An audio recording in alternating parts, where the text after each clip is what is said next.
Hi everyone and welcome to another HIS TV video with me, Mr. Perkins. In this video today I'm going to look at the arrival of Mary Queen of Scots in England. The main lens through which we look at this issue is the problems that it presented for Elizabeth I. And so I'm hoping this video will be useful to you if you study the EdXO GCSE History Unit Early Elizabethan England 1558 to 1588 in particular. It's been made just for you guys, but I hope it will be useful to any student of the Elizabethan period nonetheless. So as I said in the video, what we're really going to look at is the sort of origin story, if you like, of Mary Queen of Scots, where she kind of comes from and why she arrived in England in 1568, but in particular and fundamentally the problems that it caused for Elizabeth I. I'm not going to deal today with the events leading directly up to her execution in 1587. That will come in another video, but you'll at least get a taste of why exactly this was a huge issue for Elizabeth I and why it then might have led to that decision to execute her later in the 1580s.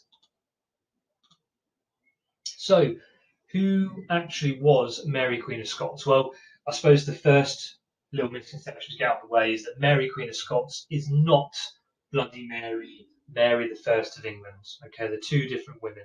So Mary the First of England was Elizabeth I's half sister, another child of Henry VIII, otherwise known as Bloody Mary, given her pretty horrific persecution of Protestants during her short reign.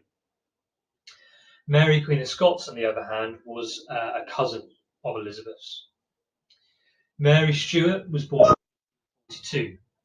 She was only 6 days old when her father, James V of Scotland, died, and she became Queen of Scotland, therefore, at a very young age. And of course, given that she was only a few days old, of course, not fit to rule. And so Scotland was ruled by regents on her behalf until she became of age.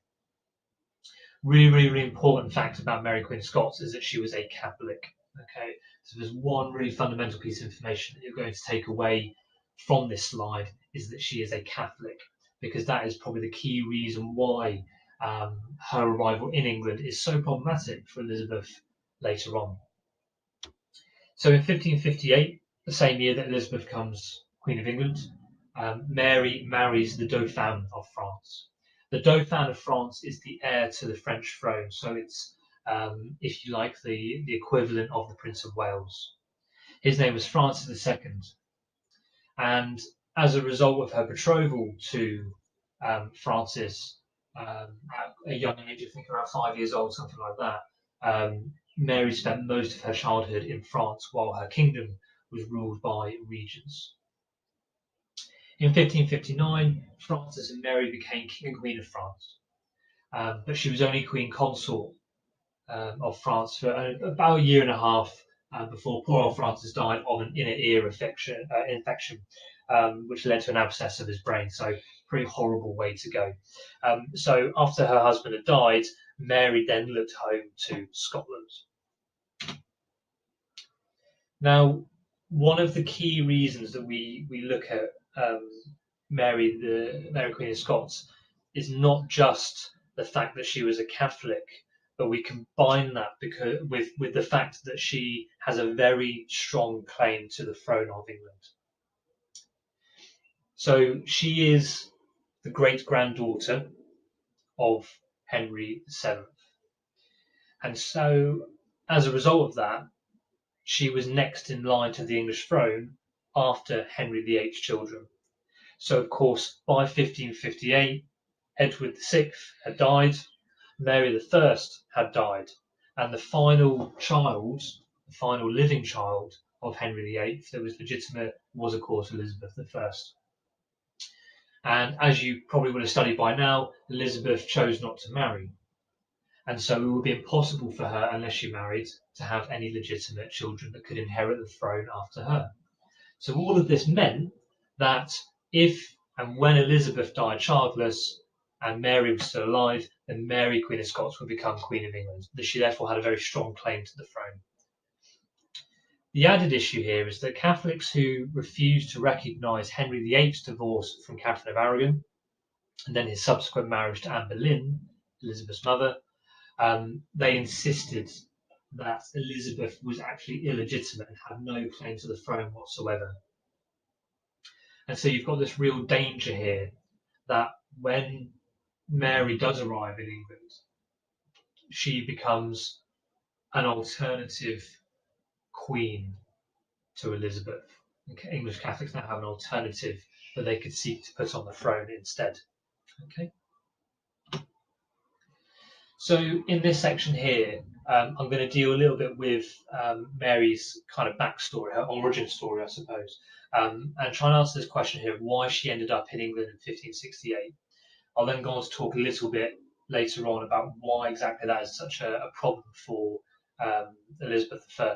So, as I mentioned, Mary is sent off to France at a young age, betrothed to the French heir to the throne, Francis, and she spends most of her childhood in France and some of her adult life until, of course, Francis dies, as I mentioned earlier on. Now, in Mary's absence back in Scotland, the Scots are going through their own reformation, similar to what happened in England, where both those countries are broken away from the Catholic Church and become Protestant nations instead. And the Scottish Reformation, as it was known, happened while Mary is out of the country in France. So after Francis' death, when Mary returns to Scotland in 1561, she's coming back to a very much changed Scotland. She's coming back to a Scotland which is no longer Catholic but Protestant. And the people that really run the country now are Protestant lords. So she starts to find herself very much at odds with those that have been in charge of Scotland. And she comes back to what is quite a complex political situation in Scotland as well. One that she doesn't really have so much experience of handling. Now, given that her husband, Francis II, had died, she goes about looking for a new husband. And she ends up marrying an English cousin called Lord Darnley, who would later have a son together, James, in 1566. Now, Lord Darnley is a bit of a hothead. He's a drunkard, and he wanders around Edinburgh complaining that he was never made the actual King of Scotland, that he was never given what was called in Scotland the crown matrimonial. So although he was the King of Scotland, Lord Darnley, he was a king consort and did not have the power to rule Scotland in the same way that Mary did. And he was really upset by this. And his kind of drunken outbursts ended up angering many of the Scottish nobles. And in 1567, on the night of the 9th and 10th of February, at his home called Kirkerfield, Darnley's home was actually blown up by gunpowder, and his body was found some distance away from the house, apparently smothered. He'd been murdered. And rumours began to flare up of Mary's involvement in Darnley's murder, and there were a number of signs that she wasn't particularly bothered about his passing. She didn't rush into her mourning clothes. She never held a state funeral for Darnley. In fact, his body was dumped somewhere, and we're still not entirely sure where. So in Scotland, there are a number of people beginning to think that she was perhaps complicit in her second husband's murder. But then, to make matters worse, she then marries very quickly her third husband, the Earl of Bothwell. And the Earl of Bothwell is actually suspected by many people of being the main ringleader of the murder of Lord Darnley. So this is a PR disaster for Mary. She looks not only complicit in the murder of Lord Darnley, but she now seems to have married the guy that many think was responsible for the murder. And so a group of Scottish Protestants then rose up against Mary. And to try and quell the violence, she offered herself as a prisoner to those Protestants. And she was kept in prison at Loch Leven Castle. Eventually, in July 1567, Mary was forced to abdicate the throne of Scotland in favour of her 1-year-old son James, who became James VI. And that James would eventually become not only James VI of Scotland, but James I of England, because he would become the heir to Elizabeth I.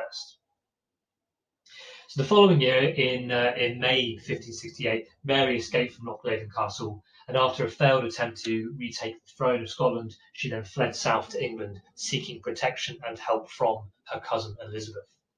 So to answer that question of why Mary came to England in 1568, she was simply fleeing from a very difficult situation. She'd been forced to abdicate the throne of Scotland, so she was no longer queen, and she was seeking help from Elizabeth, perhaps hoping that Elizabeth would help her to retake her throne back in Scotland.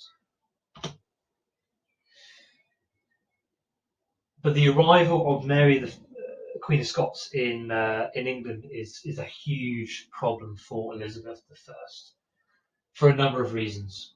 So the first and perhaps the key reason is that Mary is a Catholic. And not only is she a Catholic, as I mentioned earlier, she has a very strong claim to the English throne.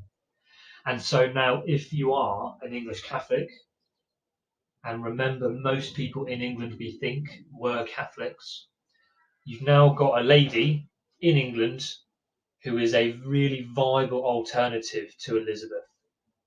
And so it's quite possible that a free Mary roaming around the English countryside could now become the focal point for Catholic plots and rebellions against Elizabeth. So she is a big threat in that sense. And actually, as you'll come to study, I'm sure, she does become the centre of a number of Catholic plots against Elizabeth, perhaps most famously the Babington plot, which ultimately leads to Mary's execution later in the 1580s. But the other problem that it poses for Elizabeth is that she's got somebody coming to her for help who quite possibly murdered her husband. And so the question for Elizabeth is, what the hell do I do with this woman? Do I keep her in prison even though she's broken no English laws? Do I release her and let her have her freedom, but then she potentially becomes a problem for me in becoming the focal point of Catholic plots? Do I hand her over to the Scottish lords, but then basically take part in the deposal of a anointed monarch? So Elizabeth has got a really difficult decision ahead of her in terms of how she handles these allegations about the murder of Lord Darnley and what to do with Mary. So in the end, a commission of inquiry is held to try and determine Mary's guilt. And the Scottish government produced what are called the casket letters, which was their evidence that Mary was indeed responsible for the murder of Lord Darnley. But in the end, no verdict was reached. And this is quite unusual, legally speaking, because Mary was not found guilty, but she was not found innocent either, that she was kind of in this weird limbo in the middle. And in the event, Elizabeth actually kept Mary imprisoned in a number of different locations in England for 19 years until her execution in 1587. And I would argue, like others have, that events kind of worked out relatively well for Elizabeth. And in fact, one of the textbooks describes Elizabeth's decision to keep Mary imprisoned as the least worst option.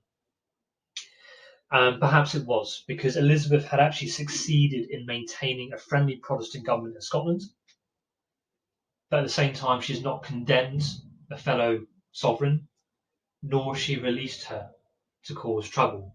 So politically, this works out relatively well for Elizabeth, in that she does not have this threatening woman roaming around the English countryside causing trouble, and she's actually managed to keep a friendly Protestant and anti-French government in Scotland as well. So in a way, this whole situation after the commission inquiry at York worked out quite well for Elizabeth, arguably. So there we have it. Mary, Queen of Scots, was kept imprisoned by Elizabeth. The two women never met, contrary to what is shown in certain recent films about the two women. But the key question that comes next is, why was Mary, Queen of Scots, executed in 1587? Now, I'm not going to deal too much with that question now. I think that would be better dealt with in a separate video. But this is my knowledge organizer, so you can start to maybe think about some of these ideas as you learn about the following events. So after Mary arrives in England in 1568, you then have a number of events that show that the Catholics are becoming a greater and greater threat to Elizabeth. So there are a number of revolts and plots against Elizabeth in the 1570s and 80s. You get Pope Pius V excommunicating Elizabeth, which is where he basically releases all English Catholics from any loyalty to Elizabeth whatsoever. And alongside that, you then get the pressure by Elizabeth's main councillors and by Parliament to actually have Mary executed, particularly after the Babington plots, where solid evidence of Mary's involvement in these plots comes to light. But as I say, I'm not going to deal with that too much now. I think this is best dealt with in a separate video. But I hope what we have done now is explain sort of where Mary has come from, and why she arrives in England in 1568, and why her arrival in Elizabeth's kingdom is particularly problematic.